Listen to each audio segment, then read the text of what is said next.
各位主內弟兄姊妹，大家早上好。今日係一個好特別嘅日子，係乜嘢啊？我哋嚟到紀念咩？耶穌嘅呢個嘅復活。首先我哋思考一個問題，就係點解年嘅聖誕節都係同一日舉行嘅？聖誕節係幾時啊？12月就25號。奇怪啦，點解年嘅受難節、復活節日期都係唔同嘅咧？你哋有冇思考過呢一個問題啊？點解啊？事實就好容易去到解答嘅啫。就好似我哋華人嘅農曆新年，點解年咧嘅年初一都係喺唔同嘅日子嘅咧？原因就係因為我哋係依照華人嘅呢一個嘅農曆嘛嚟到計算日子噶嘛。同樣嘅受難節亦都係猶太人嘅呢一個嘅逾越節所以咧同樣嘅道理，佢哋用猶太人嘅日曆嚟到計算嗰個嘅呢一個嘅日子OK 得嘛？好咁另外一方面咧，猶太人咧就計算日子咧，同我哋一般所計算日子咧係唔同嘅喎。咁我哋計算日子咧，過咗今晚嘅12點就係另外一日啦，係嘛？咁猶太人係點樣計日子嘅咧？佢哋喺傍晚計起，即係傍晚嘅6點就計下一日啦。所以照計咧耶穌咧佢喺逾越節同門徒咧一齊嚟到去用呢一個逾越節嘅呢一個嘅筵席呢一個嘅晚宴就喺個星期4嘅呢一個嘅晚上，都係算係星期5咗啫。因為由6點開始傍晚咧已經係算第2日耶穌被釘嘅嗰個時間咧亦都大概係中午左右啦，即係第2日，即係話我哋計第2日啦。猶太人咧佢哋計同一日，因為佢哋由傍晚6點就開始計啦，進入另外一日所以耶穌大概喺午時被釘都係算係同一日咯。直到咧到咗呢一個傍晚嘅6點咧，係計另外一日所以我哋從聖經嗰度睇到耶穌佢被釘在十字架上大概都係過咗大概3個鐘頭咁佢就斷氣咗啦。然後咧佢就向呢一個羅馬嘅方面嚟到申請個高官咧嚟到申請，要將耶穌嘅呢個身體拎落嚟從呢個十字架。所以咧時間佢哋好急促佢哋必須要喺傍晚6點之前全部搞好晒呢個安葬嘅呢一個嘅安排，呢一個嘅工作OK。因為咧佢哋一過咗6點咧就係安息日啦喺安息日咧依照呢個舊約入邊嘅呢個記載咧，呢一個嘅規定咧，佢哋乜嘢都唔得做嘅甚至安息日行幾多步路都有限制嘅所以我哋喺聖經入邊睇到當耶穌受難身體被取落嚟，佢哋好快脆嘅就要嚟到安排呢一個嘅安葬直到咧呢一個嘅第3日，即係話呢個主日嘅，即係話呢個星期日嘅呢個一早咧，就一班婦人先去墳墓嗰度咧，要嚟到咩為耶穌嚟到補葬因為咧佢哋喺受難節嘅時候即係喺逾越節嘅時候咧，因為時間嘅關係，佢哋好草率嘅即係話咧冇做十足嘅呢一個嘅準備就將耶穌安葬咗所以一班嘅婦人嚟咧要嚟到咩要嚟到補上之前或者佢哋所呢一個疏失嘅呢一個嘅部分。所以當我哋睇聖經嘅時候咧就睇到點解咧一早就有一堆婦人就喺呢一個嘅墳墓嗰度咁好噶。今日我要同大家嚟到分享嘅呢個主題信息咧，就係咧主真嘅係復活要，唔係假㗎OK， 即係話我哋嚟到思考，我哋今日咧就係生活在一個咩好混亂嘅又好唔穩定嘅呢個世代裏邊我哋點樣喺咁嘅呢個時代裏邊咧嚟到做耶穌基督佢個復活嘅呢個見證咧？就係今日我嘅呢個主題信息，要同大家嚟到思考嘅一個嘅問題啦首先我哋先嚟到睇今日嘅呢一個主題嘅呢個經文，就係記載喺呢一個哥林多前書15章17節入邊講到若基督沒有復活咧，你們的信就變是徒然，你們咧仍然係喺罪裏邊。所以主耶穌基督嘅復活咧，對我哋嘅信仰咧係十分之重要我哋係堅信主耶穌佢真嘅係咧復活要咁落嚟咧，我哋同大家嚟到思考一個問題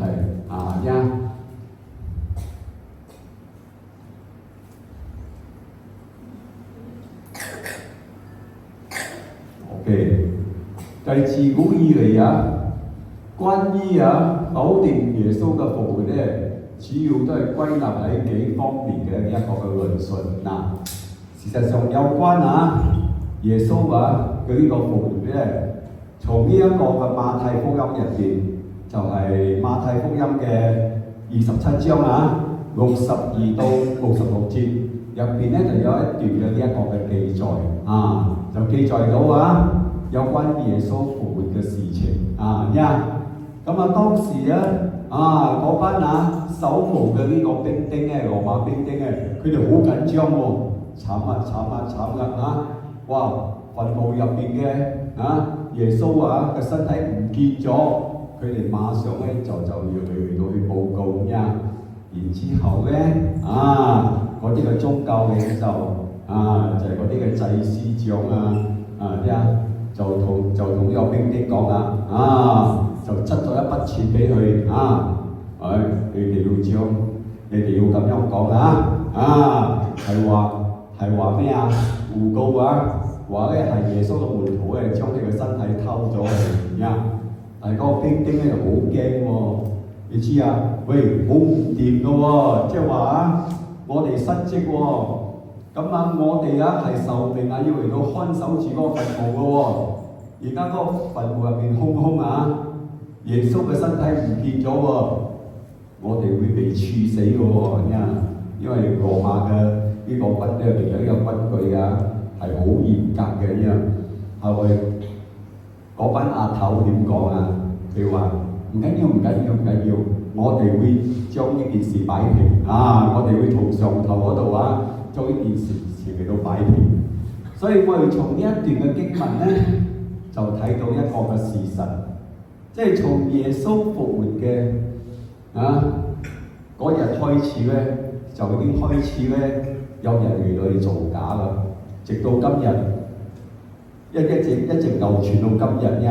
喺羅馬唔係喺嗰個馬太福音即係27章62到66節嘅最後一節咧66節咧入邊講到咧嗰個流傳一直到今日OK， 所以自古以嚟即係有不停嘅有呢一種嘅傳聞咧嚟到否定耶穌基督嘅呢一個嘅復活咁喺當時嚟講咧，喺嗰個時代嚟講咧，喺教會嘅初期咧，亦都係興起咗好出名嘅呢一個嘅胡教士其中最出名嘅就奧古斯丁即係話我哋咧就係攻讀呢個嘅神學咧，一定有提到呢個人嘅名嘅，係嘛？咁啊，仲有另外一位咧就係 Justin， 就係呢個尤斯丁佢都係喺嗰個時代咧好出名嘅呢一個嘅傳教士意思講咧為咗呢個正統嘅呢一個嘅信仰嚟到做出呢一個嘅辯護OK， 咁我哋從呢個學術嘅角度直到今日咧都係不停嘅嚟到去辯論同反方作出嘅辯論，主要咧歸納咧有4個方面咁第一個方面係咩咧？所謂嘅呢一個嘅咩環國論即係佢嘅學術嘅呢個術語就係hallucination 就係 theory 嚟㗎。咁呢個 theory 呢一個嘅論説係講到乜嘢咧？因為咧門徒咧太過悲傷因為佢哋太愛佢哋嘅主人耶穌，所以佢哋就產生咗幻覺佢哋睇到面前出現嘅呢個耶穌其實咧係幻覺嚟嘅，知唔知但係咧，我哋點樣嚟到去反駁咁嘅呢一個嘅講法咧？其實一個論述係好長嘅，即係我將佢簡單化其實好簡單嘅啫。一個人可能幻覺嘅啫，冇理由成班人都係有咁嘅幻覺㗎嘛，係所以咧呢個論述都係不攻自破，知唔知站立不穩。咁第二個係咩咧？係門徒造假就係門徒刻意嚟到編造呢個復活嘅故事，以嚟到推動呢個基督教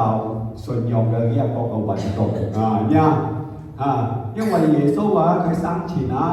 佢已經係講明佢一定會受難受死，3日之後嚟到復活㗎嘛如果耶穌冇復活，點樣嚟到將呢個基督教嘅信仰嚟到推出去咧？所以咧係門徒嚟到造假，但係咁嘅講法咧，亦都係咧不攻自破嘅。門徒邊度有可能造假你睇翻個聖經記載，當耶穌受難嘅時候，門徒去咗邊度全部都縮沙，知唔知全部都唔知道藏喺咩地方甚至咧，耶穌最愛嘅門徒呢個彼得，甚至心似不認主，咁喺咁嘅境況之下，門徒邊度仲有呢個膽量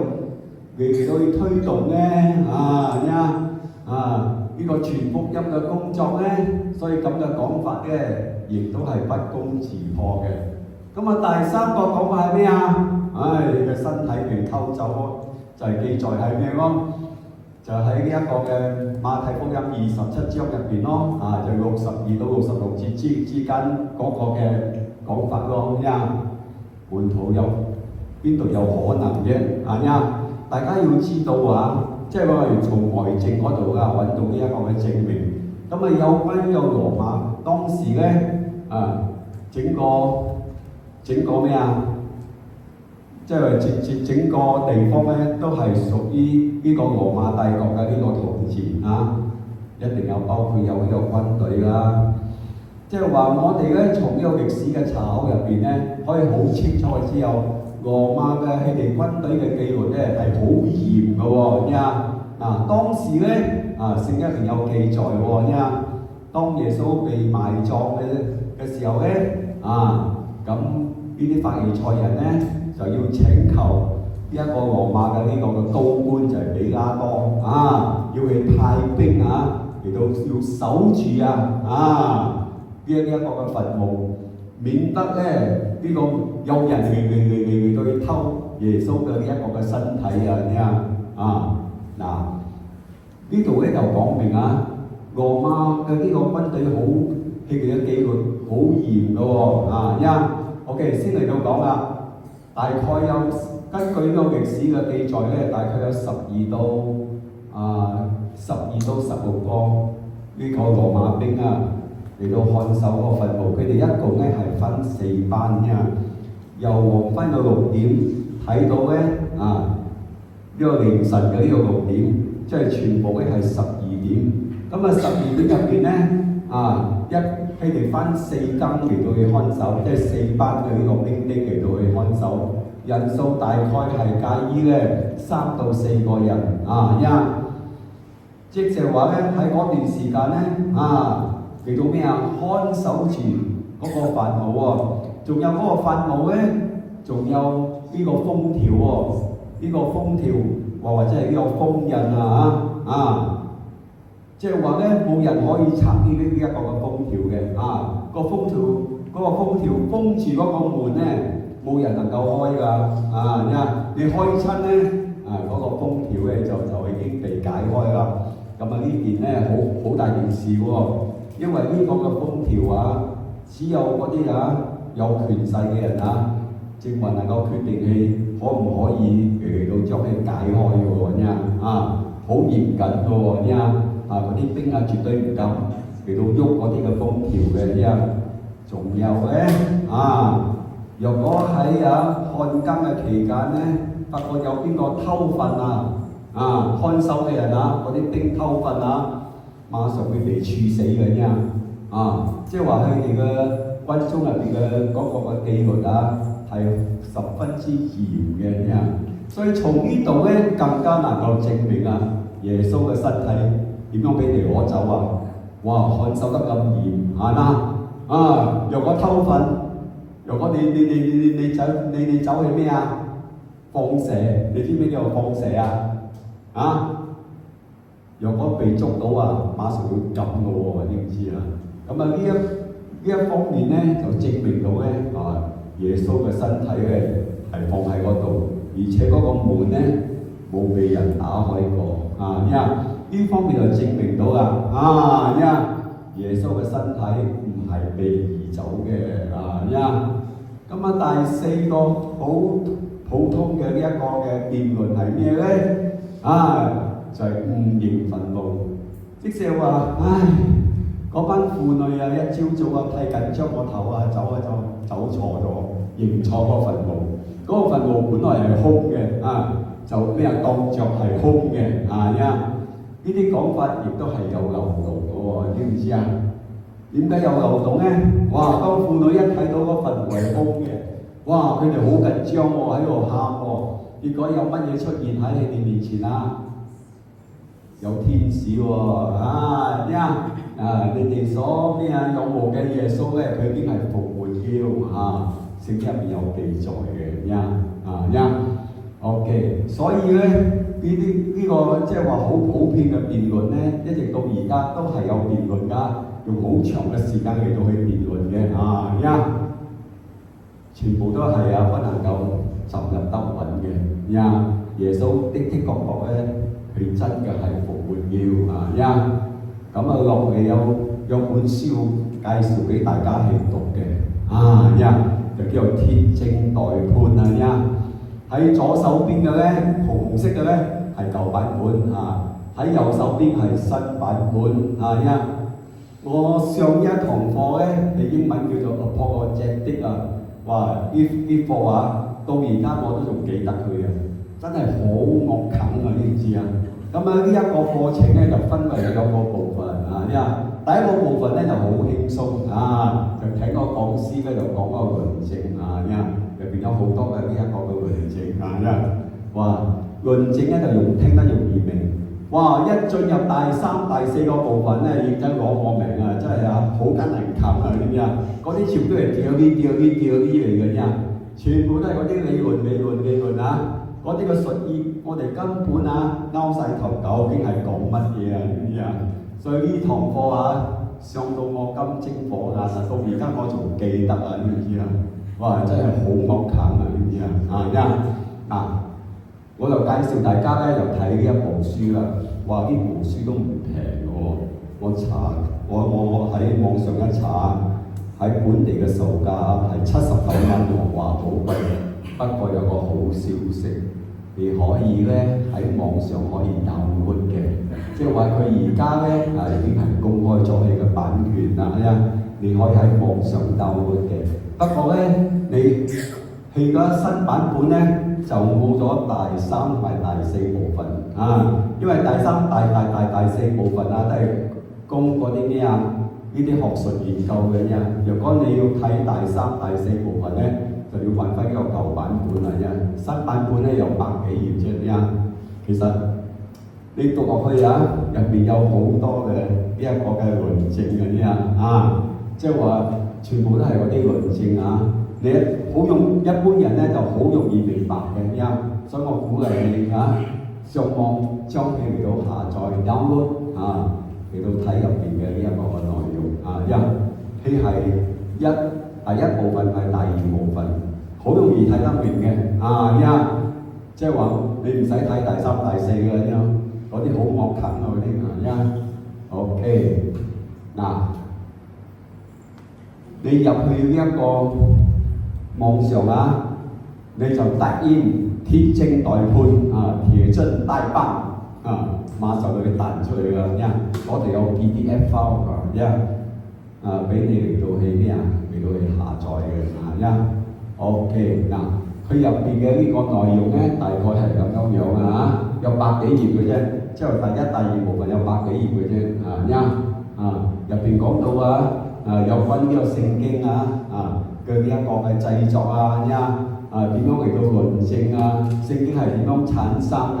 有關耶穌因為耶穌嘅身份，佢係咪主佢係咪騙子佢係咪瘋子入邊有好多咁嘅類似嘅呢個嘅論證所以你睇完呢本書你更加能夠確實我哋嘅主係如何嘅真實聖經係如何嘅呢一個嘅真實對我哋堅固我哋嘅信仰咧有好大嘅呢一個嘅幫助嘅，所以我鼓勵如果你有呢一個閱讀嘅愛好不妨咧下載呢本書咧嚟到去研讀OK 啦，而家我哋就進入呢一個嘅正題啦OK， 咁而家由我哋咧就翻到聖經，我哋嚟到重溫呢個復活嘅呢一個嘅確據我哋咪要聽人哋點講，我哋要嚟到聽聖經點講從聖經入邊咧，我哋揾出呢個復活嘅呢一個嘅確據OK。咁主咧真係復活了，呢個係我哋咧信仰咧最穩固嘅呢一個嘅根基我哋嘅福音所傳嘅係復活嘅主，係嘛即係話我哋傳福音咧，少不了嘅要傳我哋嘅主耶穌咧，佢係從死裏復活嘅又真又活嘅呢一個嘅全能主若果我哋將呢個復活咧即係話神嘅除咗佢咧，嗰個就係我哋嘅信仰嘅呢一個核心啦所以主嘅復活咧，對我哋嘅信仰嚟講咧，佢係一個核心佢係一個咩我哋嘅呢個信仰咧，一個好穩固嘅呢一個嘅根據咁喺呢一個嘅哥林多前書15章14節入邊講到，佢話若即係保羅講若基督沒有復活咧，我哋所傳嘅便是妄言即係話你唔使傳若果耶穌冇復活嘅話，你哋所信嘅也是妄言即係講耶穌真係冇復活，使咩傳啫？你中意逢七七逢七七咯你中意做乜？你哋中意，橫掂耶穌都冇活嘛橫掂我聽日咧我都要走我趁住我未走之前咧，我真係要嚟到咩享受一路橫掂基督冇活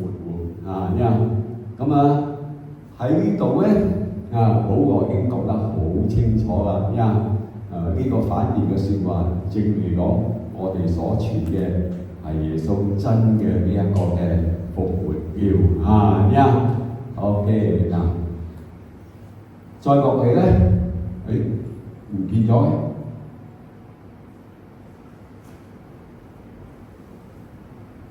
我哋睇第二點啊。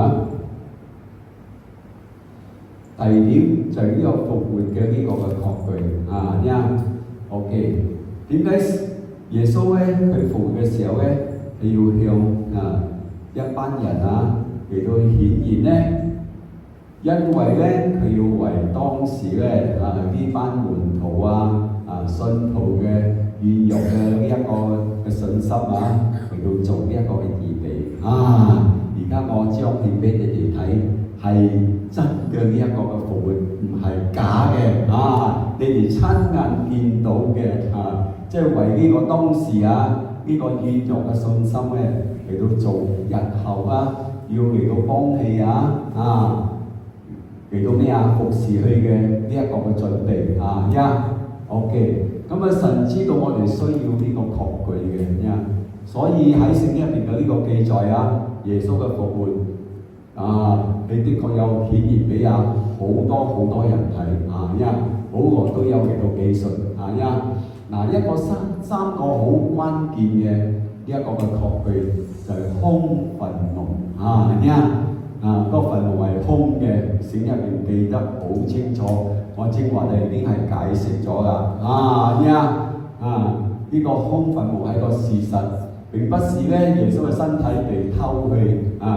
當時個個都驚到揼揼震邊度有咁大嘅膽而且仲有嗰啲兵好嚴謹嘅喺嗰度看守住，有邊個夠膽嚟到去取耶穌嘅呢個嘅身體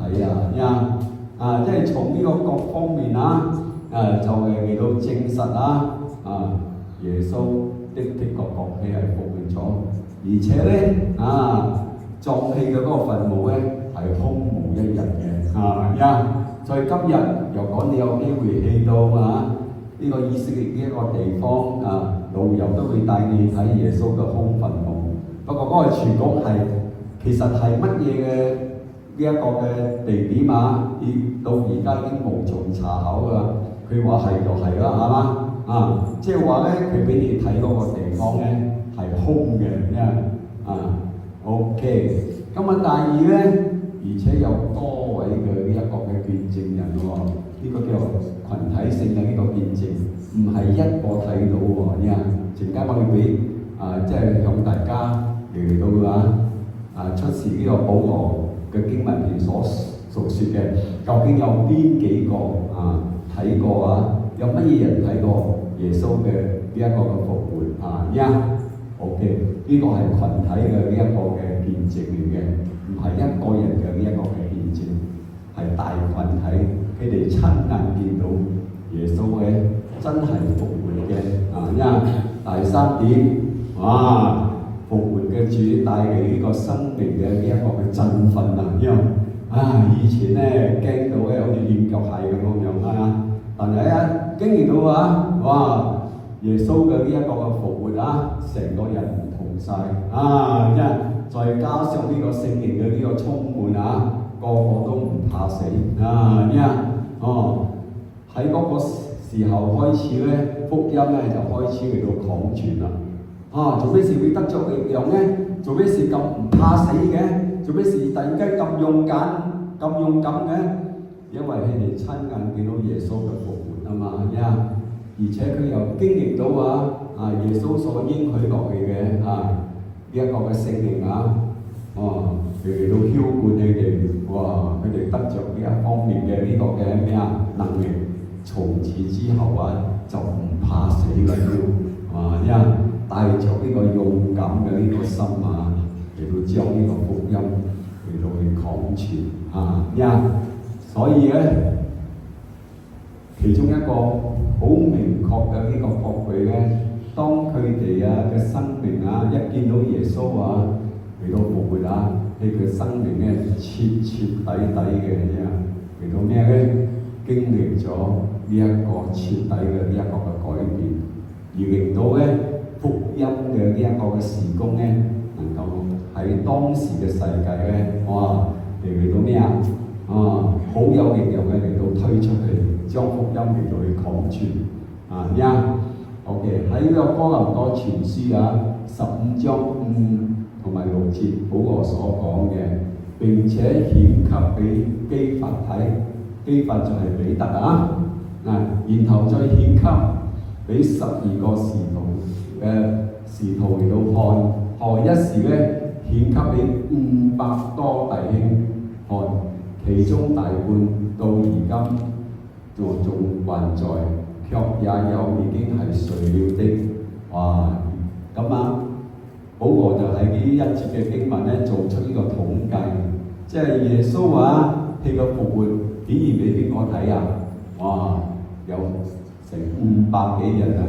咁多幾百人嘅呢個嘅見證喎，邊度可能係假㗎？冇可能係假嘅，係你親眼眼前所見到嘅就係復活嘅呢一個嘅耶穌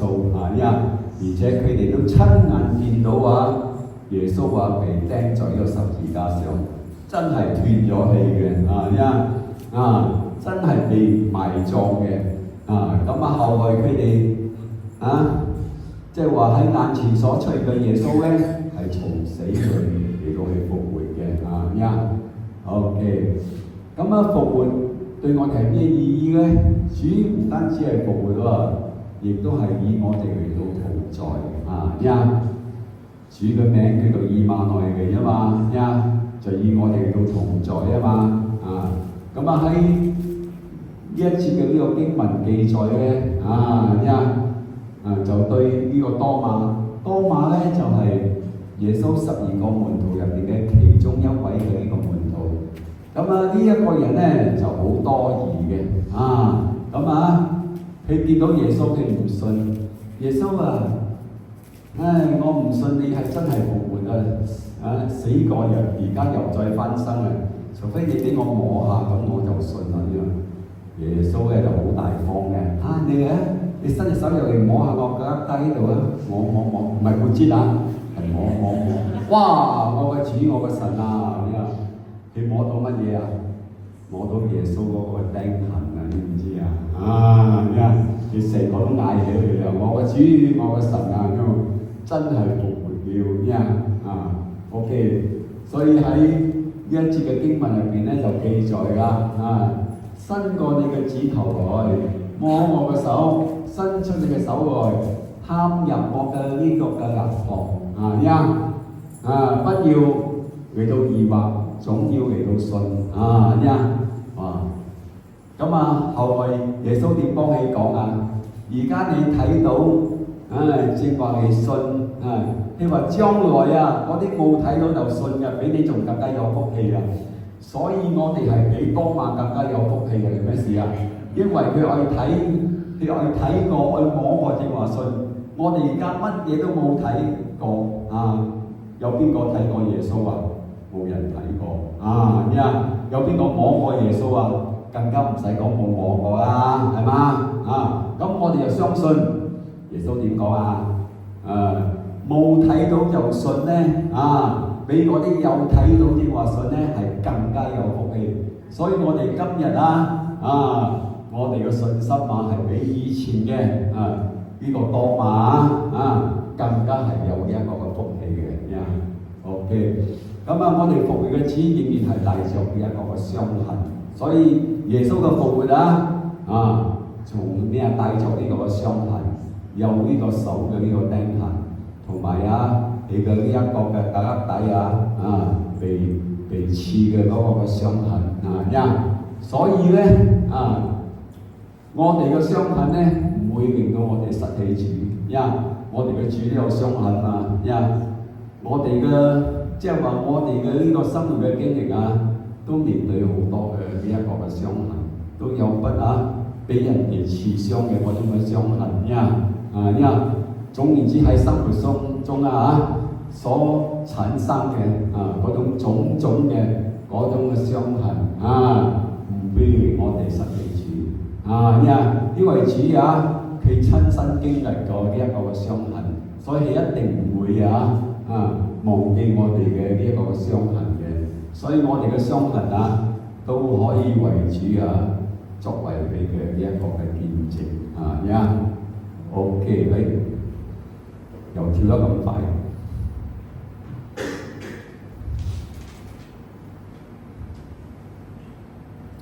OK，next 喺路加福音24章15到16節，正在談論嘅時候，耶穌咧就親近嘅就嚟到咩啊？就近他們和他們同行，只是他們嘅眼睛迷糊了，不認識他。咁呢一段嘅經文都講到耶穌復活嘅一段咁有經歷，有兩個門徒喺路上佢哋嚟到一邊行一邊講話。後嚟咧，耶穌喺佢哋當中嚟到出現當中佢哋唔知道哇，跟佢哋同行嘅係復活嘅耶穌喎當佢哋咧醒覺嘅時候咧，耶穌就已經唔見咗啦就係呢一段經文嘅呢一個嘅記載咯OK， 咁復活嘅主咧，亦都帶嚟同行嘅主所以正話我所講嘅嗰節經文喺呢個25路嘅呢個路上咧，主要失望嘅呢一個嘅門徒咧，嚟同佢同行主唔會忘記我哋嘅傷痕嘅因為主係自己本身都經歷過呢一個嘅傷痕所以好多嘅時候咧，我哋唔係唔信主只係認唔出氣，就好似嗰兩個門徒咁樣其實主佢永遠都喺我哋嘅呢一個嘅身邊所以我哋要相信主永遠都與我哋同在嘅另外一方面，我哋咧係生活喺一個動盪不穩嘅呢一個嘅世代，我哋更加需要呢個復活嘅呢一個嘅生命。我哋呢個世代，大家都可以經歷到，真係好唔穩定現今嘅呢一個嘅時代邊幾方面咧？我哋今日所生活在嘅呢一個世界充滿咗咩戰爭同埋呢一個嘅衝突活到今日係咪有新嘅一場嘅戰爭已經係發生咗唔係好長嘅時間前後都唔超過1個月開始一場新嘅呢一個嘅戰爭但係我哋身為即係話我哋活到呢一個嘅年紀我哋對我哋嘅世局咧有更加深入嘅呢個認識。我哋所了解嘅今日嘅呢一個嘅世局好唔穩定點解好唔穩定全部都係咩都係呢一個嘅人為嘅以前我哋諗到有兩個國家打交大家講和還得咯，但係咧啲事情嘅發生真係唔係我哋一般人所諗到嘅就咁咁簡單其實入邊入邊嘅呢一個嘅原因咧，真係錯綜複雜嘅俾你得到一個嘅結論係乜嘢咧？今日想戰爭都幾難嘅，你知入邊咧就牽連到好多嘅呢個好複雜嘅呢個利益嘅呢一個嘅問題OK， 疫情嘅呢一個嘅後遺症，我哋都經歷過呢一個嘅嗰個疫情嘅呢一個嘅衝擊雖然而家係淡化咗，但係咧都帶嚟唔少嘅呢一個嘅後遺症仲有經濟嘅呢個嘅壓力，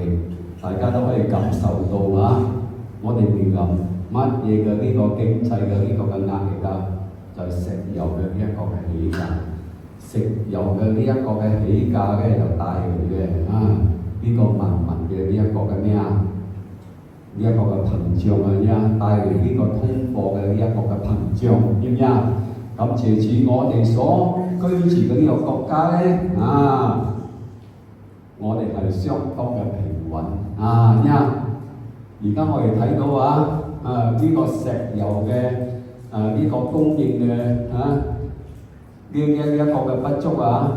我哋睇到喺我哋嘅鄰國都有好多嘅地方嗰啲油站都好多已經係閂咗門啦。點解咧？係冇油買冇油賣。你今日咧你仲好幸運塞張你嘅 IC 落去就打到安95，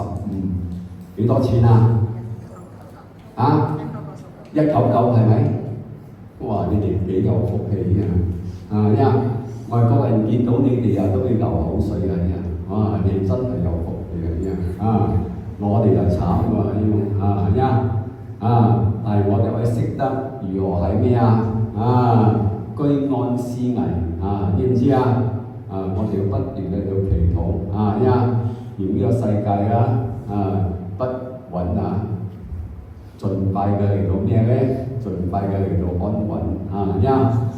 所以經濟帶嚟呢一個嘅壓力，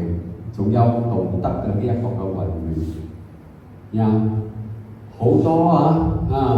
呢啲道德嘅問題而家係合理性嘅，知唔知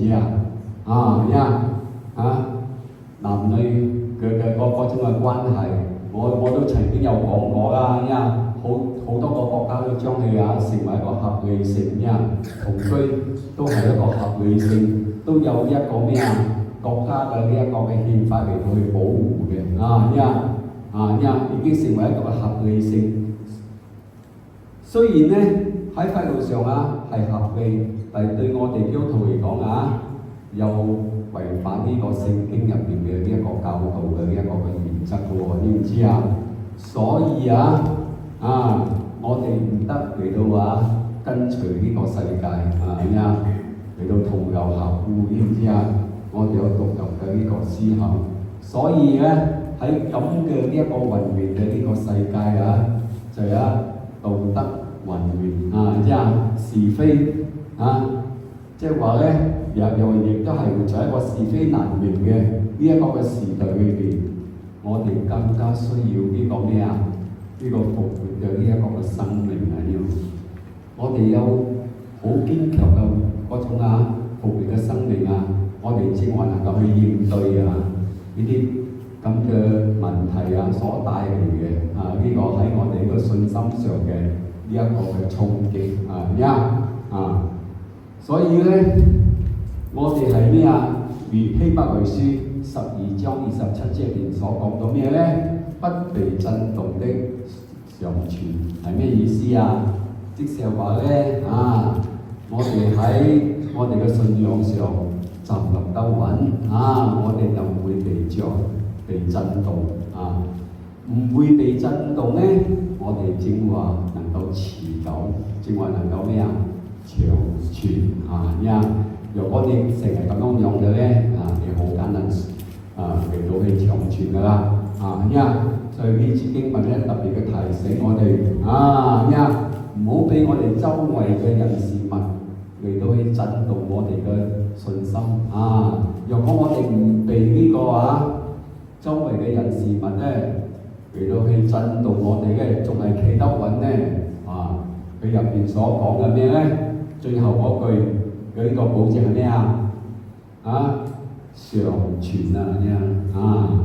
OK 唔會話咩唔會話會被咩被咩被消滅嘅所以喺個咁唔穩定嘅呢個嘅世界裏邊咧，我哋依靠着呢一個咩復活嘅生命嚟到支撐住我哋嘅呢個信仰不被動搖咁咧我哋嘅生命就可以嚟到咩可以嚟到常存所以咧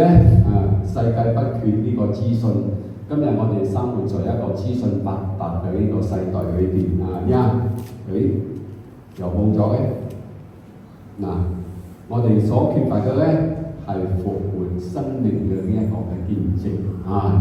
我哋有冇呢個復活生命嘅呢一個嘅見證OK 咁我哋帶著呢個復活生命嘅呢一個嘅見證我哋咧喺生活嘅各個層面咧嚟到為復活主嘅復活咧嚟到做呢一個嘅見證，喺邊幾方面喺個人嘅生命之中我常常都鼓勵大家要把握機會每一個人都係傳道人嚟嘅即係喺你哋嘅個人當中，無論你喺家庭裏邊，無論你係喺同事當中無論喺你嘅呢個嘅生意伙伴嘅呢個嘅當中容人接觸我哋嘅人，看見我哋喺絕望中仍然有盼望。哇！而家個世道咁唔安穩，做咩事你哋個個都好似好 steady 咁嘅？呢個就係你活出有嗰種咩有嗰種生命嘅嗰種嘅見證喺失敗中仍然有咩有嗰種嘅更新嘅生命你都活出嚟喎！呢個基督徒真係與眾不同嘅，你唔知我哋可以活出咁嘅生命，咁嘅生命咧係一個嘅見證嚟嘅而且我哋都要把握呢個機會將我哋呢個復活嘅生命咧嚟到分享出去咁第二方面喺家庭裏邊咧同埋呢個人際嘅呢個關係嘅呢個嘅當中復活生命咧使我哋有賢樹明知道咧某人特登喺我面前咧擺嚿西瓜皮俾我飲，唔緊要都同佢講我愛你好難做得到喎如果你冇真正嘅活出復活嘅生命出去，你好艱難做得到喎同埋和好以愛人嘅嗰種嘅一啲嘅能力就算俾人哋踩到西瓜皮，你都唔怪對方嘅如果你做到呢點咧，你真係有復活嘅生命咧嚟到咩嚟到彰顯出嚟啦OK。咁喺社會同埋世界中咧當我哋嘅世界充滿著黑暗，好唔穩定教會同埋我哋嘅信徒咧，需要活出呢個光明嚟到傳揚呢個復活嘅主將我哋呢個復活嘅生命嚟到見證俾呢個世界嚟到去睇我哋基督徒咧係與眾不同嘅雖然咧呢個世界好唔穩定但係我哋喺主入邊咧，我哋享有主所賜俾我哋嘅一個嘅平安所以咧你哋要去我哋教會唔係錯禮拜嘅教會我哋要行出去嘅呢個教會你行出去咧，從呢度行出去咧，你就係一個復活生命嘅呢個嘅見證人為咗復活作呢一個嘅見證咁神咧就會嚟到興旺你亦都係興旺呢一個嘅教會，亦都係令到你嘅呢個福音咧，借助你嘅呢個復活嘅生命嘅彰顯咧，都可以被興旺起嚟所以願主嚟到賜福你嘅一個嘅説話，讓我哋嚟到做一個結束嘅呢一個嘅祈禱